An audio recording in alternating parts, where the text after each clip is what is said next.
Hey, this is Joel, and in today's video, I'll be reviewing the Carbon 1 Pro e-bike from Urtopia. Now, I know it may not look like it, but this is an e-bike with a 750-watt hub motor, an integrated battery that gives you up to 80 miles of range, and because it's made of carbon fiber, it only weighs 37 pounds. It's unbelievable. It rides like a regular bike, and it has technology in it that I've never seen in any other bike before. So make sure you stick around for this entire video. I'll go through all the features, and at the end, tell you what I think about it.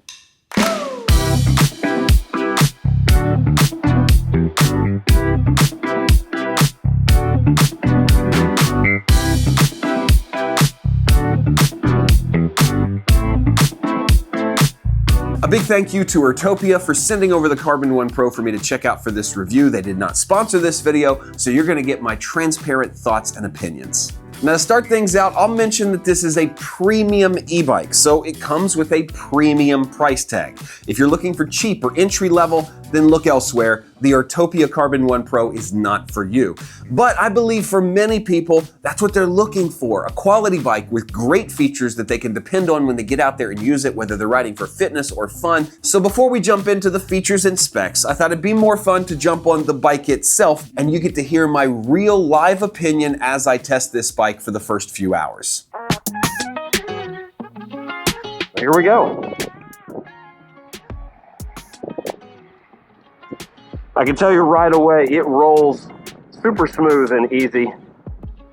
Just a really nice rolling bike. I love the diameter of the tires. It's really a good fit. So cruising here at about 17 miles an hour in fourth gear. I'm doing very minimal pedaling, just kind of chilling. And you can hit 16, 17 miles an hour without much effort at all. So let's go up to pedal assist 2, and we'll shift up to about 5th or 6th gear. Let's go to 5th for now. We're at 18 miles an hour. We're at 21. I mean, again, it's effortless. Really smooth, really easy. 21, 22 miles an hour in 6th gear. Pedal assist 2. Now there's only 3 pedal assists, so there's not much of a spot to go from here, but that is what it is. And as soon as we kind of turn this corner here, I'll go up to pedal assist 3, and we'll see how fast our top speed is. Braking is really nice, really solid with these brakes. All right. Now we're gonna go to pedal assist 3, and we're gonna go up to 7th gear, see where we get. Good grief, we're up to 31 miles an hour with no effort at all. I mean, it feels really stable on this bike. 30 miles an hour feels extremely easy. Oh, it looks like I hit the bell button instead of pedal down, so the center of this button is your digital bell. All right, so I'm going to set this up to pedal assist 3. We're in 4th gear right now. I want to do an acceleration test to see how fast we can get to top speed, and we have a relatively straight stretch of the road ahead of us, so the path. So let's go ahead and give it a shot. It helps you jump right off. I'm already in 5th gear, 6th gear, 7th gear, 8th gear, and we're going 32 miles an hour, 33 miles an hour. That seems to be top speed. Pedal assist 2 or 1 is probably where you'll live, and somewhere in the, yeah, I like gear 6 here. And again, let's do a brake test coming up here. Ready, 20 miles an hour and brake. Oh yeah, that stopped in like 10 feet. I didn't go to a complete stop. Let's try it again. 20 miles an hour, 21. Stop right here at this tree and stop. Yeah, a little noisy on the full complete stop, but my gosh, they stop quickly. And I'm just coming out of a dead stop to 6th in pedal assist 2, 6th gear, pedal assist 2. No problem. Right back up to 17, 18, 19, 20 miles an hour with no issue. So, I mean, my honest opinion is the faster speeds feel easier. And turning, I want to just turn around here on this tight bike path. Turning is no problem. Easy to turn around, get going again. And you're just at 15 miles an hour instantly, it feels like. You don't have to do anything. All right, now before we're done, let's do a test with no battery assist. Not sure if you can see the screen, but I have settings on 0 pedal assist, and I am in 4th gear. Let's just see how this goes with no pedal assist, because if your battery dies, this is what you're gonna be at. Really, that's no problem. We're 15 miles an hour in 4th gear, minimal effort. And that's really the difference between the Urtopia and other e-bikes, is that it's so light that you could pedal it home if your battery died.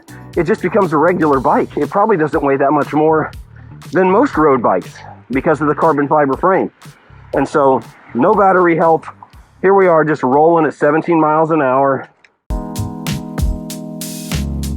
So real quickly, let's go over the features and specs on this bike. I mentioned a few in the intro, but let's go over everything again. First and foremost, it's made out of carbon fiber. It's called the Carbon 1 Pro for a reason. It only weighs 37 pounds. That's more than 50% lighter than all the other e-bikes I've seen this year. There are some in the 60-ish pounds range, but those are mini folding bikes with tiny little tires. For full-size bikes, most of the time, you're gonna be up over 80 pounds, between 70, 80, or even all the way up to 110 on a few bikes I've tested. So very lightweight frame made out of carbon fiber.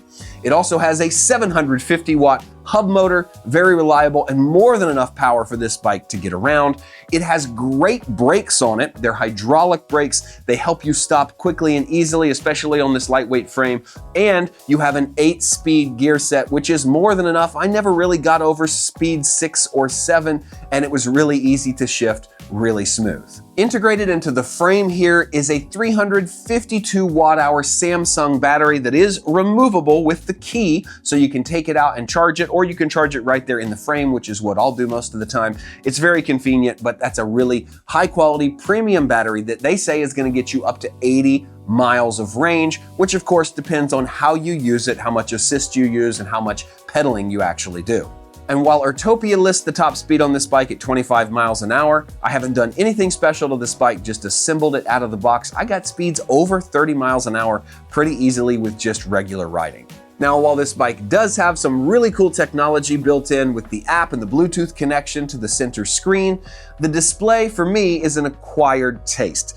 It's not my favorite display that I've seen on an e-bike. In fact, it's very basic and minimal. It's what I'll call a pixel or digi display, little blue pixels on a black background that look just fine when you're looking at battery level and the speedometer, but when you go to other screens can be a little bit hard to read because of its basic pixel-like design. So just realize that I think most of the functionality is going to be controlled through the app, not the center display, but it is a different center display that's certainly stylish and cool, but some people might have a hard time reading. Now, a feature this bike has that I haven't seen on any other e-bike that I've tested or researched is a built-in speaker right by the screen between the handlebars. And at first I thought, why would they do that? It's not a very big speaker. It's certainly not the best sound quality, but it does give you decent audio if you want to listen to a little music or even a podcast.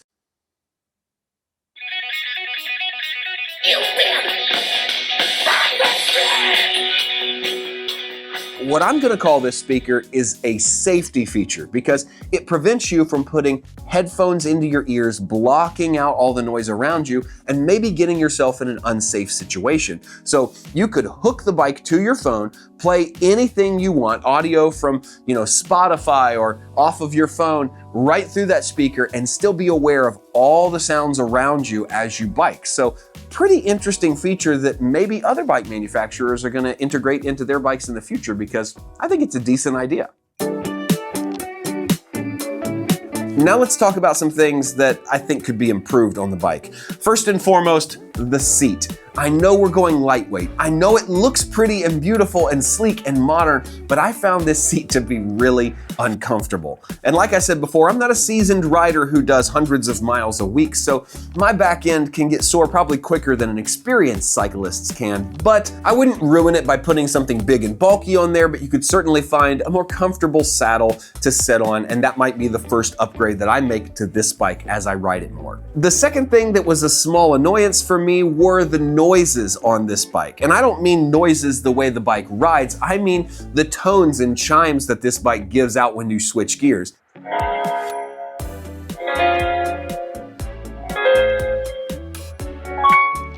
Now, you can turn those off using the app or the onboard controls, but it does have a little tone that it plays every time you shift into pedal assist 1, 2, and 3, and their little piano sounds. And it's kind of cute in the beginning, but after a while, you're kind of like, please get rid of these noises. I didn't really want them anymore. So small annoyance because you can turn that off, but still a fun little feature that you just don't see on any other bikes. And if I'm truly honest here, I'm trying to be critical, finding things that I can tell you about this bike that you may want to know before purchasing one, but it's very hard to find flaws in something that is this well made. I do love the technology. This app that pairs with the bike has so many capabilities. I haven't even scratched the surface. You can turn the lights on and off with the app. You can track your bike via GPS. You can get turn-by-turn directions with the navigation built in, and it'll display on your screen in the middle of the handlebars. All of these things make this bike a great package and a really user-friendly experience. So let's talk about my unfiltered thoughts and opinions on this bike. I've had it for several weeks, done hours of riding on it, and here's what I think so far. The first thing I'll say is it's a fun riding experience. It's going to be easy for anyone to jump on and ride, whether you're an experienced cyclist or somebody like me who rides for fun and sometimes fitness. I really like the proportions of it, and this was sized to my height. I'm 6 feet tall. This is the medium frame. It's supposed to be for people with a 5'7" to 6'1" height, but I think it just fit me really nicely and it was comfortable. I really liked the way the shifting and the e-bike assist interacted with the riding experience. It wasn't overbearing, but it was there when you needed it or wanted it. It was very easy to control. And these days on powerful e-bikes, sometimes the motor can be overbearing. It can be too much and it can interrupt the riding experience, make it feel more like you're riding a motorcycle than a bike. You don't get that from the Urtopia Carbon 1 Pro, and I really appreciated that. In fact, what I really liked was that you could turn the motor off completely and still enjoy riding this 37-pound bike as a regular bike if you wanted to. It's something that I find myself wanting to do on occasion, and you can't do that with most heavier e-bikes that are 80, 90, or 100 pounds. So let's wrap that up into a recommendation. I think the Carbon 1 Pro is a great bike for anybody who wants to get out there and do a little bit of fitness, but maybe is worried about their ability to do longer rides with more fit people. This would be a great place to be because you can get all the fitness you want and then the help you need when you need it. I also think it'd be a great bike for a commuter or someone who needs to be able to pick their bike up, maybe go up a flight of stairs, store it inside an apartment or in a garage where you can't just roll it in. And so if you're looking for a serious bike, then I think this is a great place to look because it has the features and capability of a bike that's going to last for years and is really going to be fun to ride. Hey, thanks so much for watching today's video. As always, my name is Joel, and I'll see you in the next video.